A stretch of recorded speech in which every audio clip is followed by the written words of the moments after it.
When I tell people that I train college students to become successful debaters, the most common reaction that I get is, "Oh, wow, I'd hate to get into an argument with you." And I think that's really unfortunate because debate is one of the best tools that we have to sort out what are the truly great, remarkable ideas that we should invite into our life, into our relationships, into our workspaces, and into our society.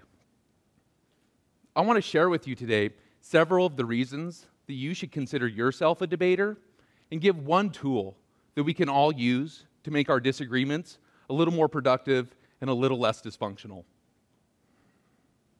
Now, when we think of our culture's iconic debaters, who comes to mind?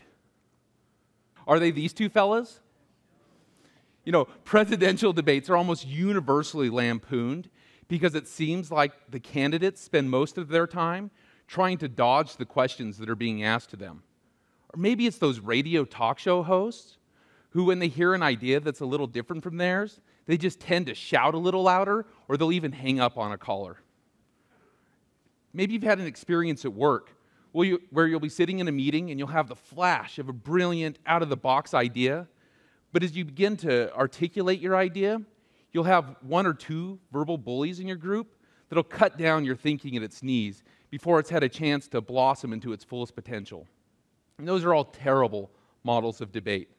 But it doesn't have to be that way. There's an alternative, and this is it.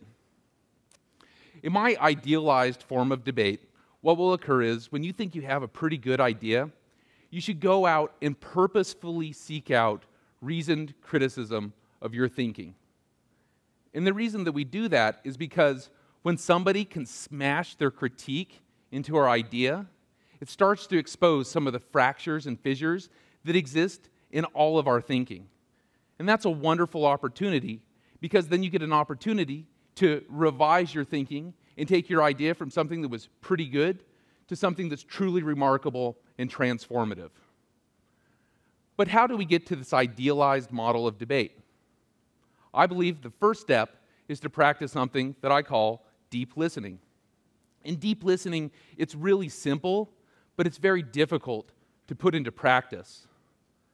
And the idea is that basically, when I hear an idea that I think is a little bit different from mine, I should encounter it with an open heart and a compassionate mind. And this it mirrors the golden rule, and we'll call it the debater's rule. It goes something like, if I expect you to be open to being persuaded by my arguments, I must first open myself up to the possibility that you're right and I'm wrong. And if you follow the debater's rule, you'll get two immediate benefits. The first is it's going to improve your credibility, and the second is that it'll make your disagreements a little bit more productive. And I'll use an example. When I work with the University of Rochester's debate team, we have to develop argument strategies to take into debating competitions. And so we'll sit around with our group and brainstorm what we think is a good and strategic argument, and then we go and hit the library to find experts that are providing research to back up some of our assumptions. And invariably, midway through that process, somebody from our team will turn up some evidence from an expert that suggests the course of argument that we've picked is wrong, that we're on the wrong track. If we aren't using deep listening, what we'll do is we'll start to prejudge what they're telling us. And so as they deliver their criticism to us, we'll be thinking 2 or 3 reasons why they're wrong. And as soon as they're done telling us their criticism, we'll tell them the 2 or 3 reasons that they're wrong. We'll shut them up. We'll sit them down because we can't be bothered to change courses. But if we were to use deep listening, what we would do is we wouldn't prejudge what they're saying. We'd give it a full listen, and we might even ask them a couple questions. And what that would mean is, if we ever got to the place where we might disagree with one another, they would feel like they were still a valued member of our team, even if we didn't choose to go with the argument they were selecting. The other benefit, like I said before, is it makes your disagreements more productive. I think a lot of the time when we get into arguments with each other, we're really just fighting at the shadows of each other's ideas. And that's because when you have a really brilliant, creative idea, it's hard to articulate that at first blush.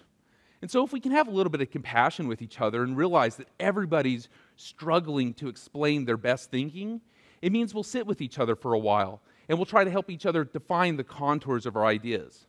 And that means when we finally get to that place of disagreement, we'll be able to spend our time arguing over the central principles that we disagree on rather than fighting off in the shadows and the weeds. And that means all of our disagreements become a little bit more efficient. And so what I've shared with you today is that debate is an incredible tool that we can all use to figure out what are the remarkable, revolutionary, awesome ideas that we should invite into our lives. But the only way that debate can fulfill its potential is if we encounter each other with a compassionate heart and an open mind. Thank you.